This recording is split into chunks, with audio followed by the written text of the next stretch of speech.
hello everyone আজি আপোনালোকৰ মাজলৈ মই এটা খুবেই টেষ্টি আৰু একেবাৰে সাধাৰণ ৰেচিপি লৈ আহিছো আৰু ৰেচিপিটো কি জানেনে সৰিয়হৰ শাকৰ সৈতে শুকান মাছৰ ভাজি আৰু আহকচোন তেনেহলে ভিডিওটো আৰম্ভ কৰো এইখিনি সৰিয়হৰ একেবাৰে সৰু সৰু পুলি আৰু এইখিনি মই ভালকৈ ধুই লৈছো এখন কেৰাহী গেছৰ ওপৰত পাতি দি অকণমান মিঠাতেল দি দিলো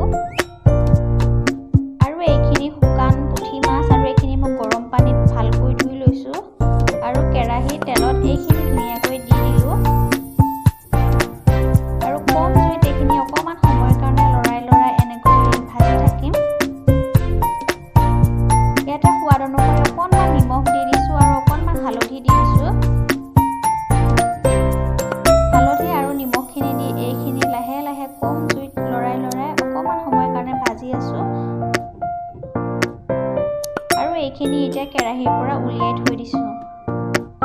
একেখন কেৰাহীতে মই অকণমান মিঠাতেল দি দিলো আৰু ইয়াতে অকণমান এতিয়া মই কাটি লোৱা পিয়াজ দি দিলো এইখিনি দি ধুনিয়াকৈ এনেকৈ লৰাই পিয়াজৰ কালাৰটো সলনি নোহোৱালৈকে ভাজি থাকিম আৰু ইয়াতে মই এতিয়া শুকান জলকীয়া তিনিটাও দি দিলো এইকেইটাও দি এনেকৈ কম জুইত লৰাই ভাজি থাকিম ইয়াতে মই আদা নহৰু আৰু কেঁচা জলকীয়া এটা পেষ্ট বনাই লম আৰু ইয়াতে মই এতিয়া পেষ্টটো দি দিলো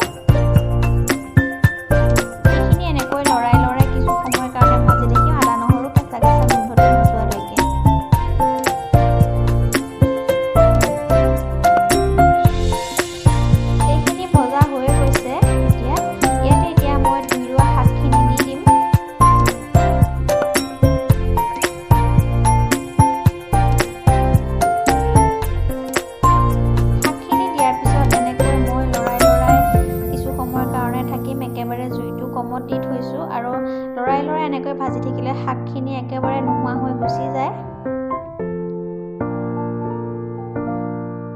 ইয়াতে এতিয়া মই অকণমান হালধি দি দিম আৰু সোৱাদ অনুসৰি অকণমান নিমখ দিম নিমখ যিহেতু মাছ ভাজোতে দিয়া আছে সেই দিওঁতে অলপমান সাৱধানে দিব লাগিব আৰু এইখিনি এতিয়া এনেকৈ লৰাই দিলো শাকখিনিৰ পৰা এতিয়া পানীখিনি ওলাই আহিছে আৰু ইয়াতে মই বেলেগকৈ আৰু পানী ব্যৱহাৰ নকৰো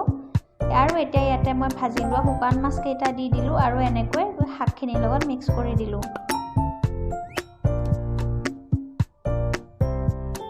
খুবেই সোৱাদ লগা হয় আৰু মই ইয়াতে এতিয়া অকণমান জিৰা আৰু জালুকৰ গুড়ি দি দিছো আৰু এনেকৈ খালে খুব ভাল লাগে আৰু আপোনালোকেও খাই চাব পাৰে যিসকলে খাই পোৱা নাই এনেকৈ